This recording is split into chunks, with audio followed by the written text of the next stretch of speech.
Joining us is Senator John Thune of the great state of South Dakota. Nice to see you, sir. Good evening, Greta. Is there any doubt that this 2011, not 2012 that the president spoke about today, that this is going to go through, this is going to pass? Because a couple things. Number one is the National Review, which is a conservative magazine, has revoked its support. You've got Governor Tim Pawlenty, who says rejected. And then you've got the CBO says, the CBO report that's supposed to be nonpartisan says this $38 billion deal that the Republicans and Democrats have negotiated will cut spending by only $352 million. And then you've got the president today, basically, some would say, picking a fight with the Republicans. So. Well, I thought the president's speech was very partisan and very provocative, which isn't helpful right now, trying to get the 2011 business behind us. But I think there are people who are going to come to different conclusions about this, obviously, and it's not a perfect, deal. Obviously, we would like to have gotten a lot more in terms of spending reduction, but I think that you have to keep in mind that we are at least talking about cutting spending. That's something that hasn't happened in this town before.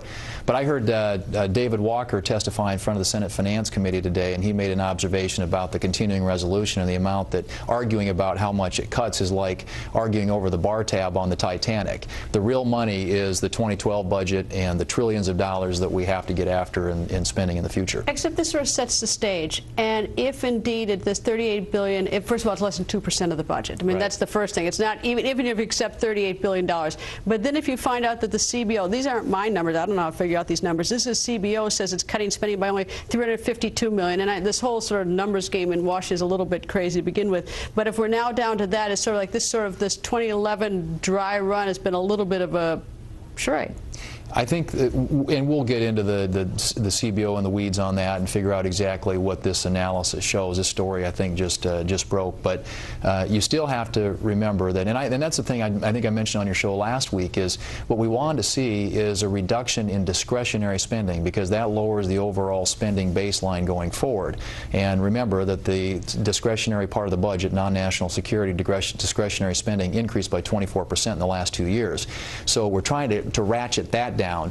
What the president and his people were able to do is to get some mandatory spending included in that, and that deals more with budgetary authority rather than outlays. It's all kind of inside Washington speak. But the bottom line is, and I think this is what people have to remember, is we are reducing spending. We're doing that for the first time, at least since I think I've been here, and that's the right direction to be going. Now, could we have gotten more? Perhaps, but I think given a Democrat Senate and a Democrat White House, we have to do everything we can, push as hard as we can, maximize the spending reductions, but in the end, we're going to have to pass something.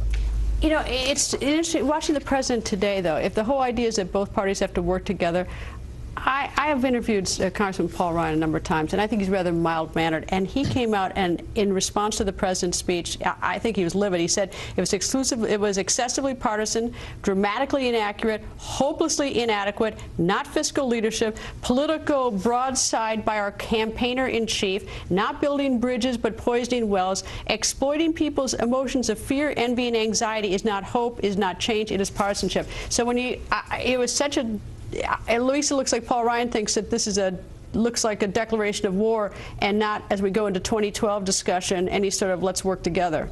Well, I think the president feels this is a do-over for him. I think that he missed this opportunity the first time when he presented his budget. Unfortunately, he didn't do anything to address these major, serious challenges, and I think he felt like he was getting cut out of the narrative last week when the Ryan budget came forward.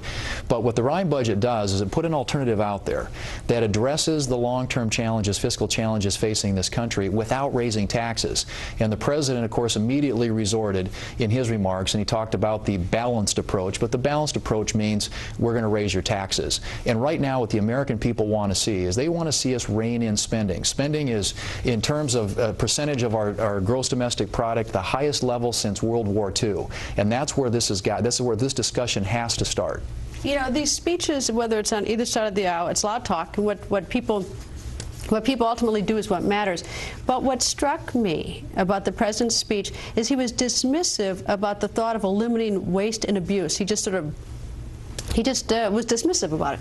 Well, and they gloss over that, and that's a serious issue. You saw this Government Accountability Office report come out a few weeks ago that said there are 56 programs spread across 10 federal agencies that teach financial literacy, something that Washington, D.C. probably shouldn't be in the business of in the first place. But there is so much duplication and redundancy, hundreds of billions of dollars. There, like, I mean, but it gets dismissed by both parties. There's a lot of talk about it, but there's really never any sort of let's go out and get it. It's because I think in a lot of ways Congress doesn't do the job that it should on oversight. Now, I've got a solution to that. If you went to a biennial budget and only did spending bills and budgets in odd-numbered years, you would have even-numbered years to look for ways to save money by doing oversight. We have almost a $4 trillion enterprise called the federal government, and we don't do near enough oversight to look for ways to save money and to find this duplication, this redundancy that exists in a lot of these federal programs and agencies. Which may help with our deficit, our debt, and even the whole issue of how much money we need out of more people to the extent we raise taxes. Well, I think you got to start with spending, Greta. This is not a revenue issue. This is a spending issue.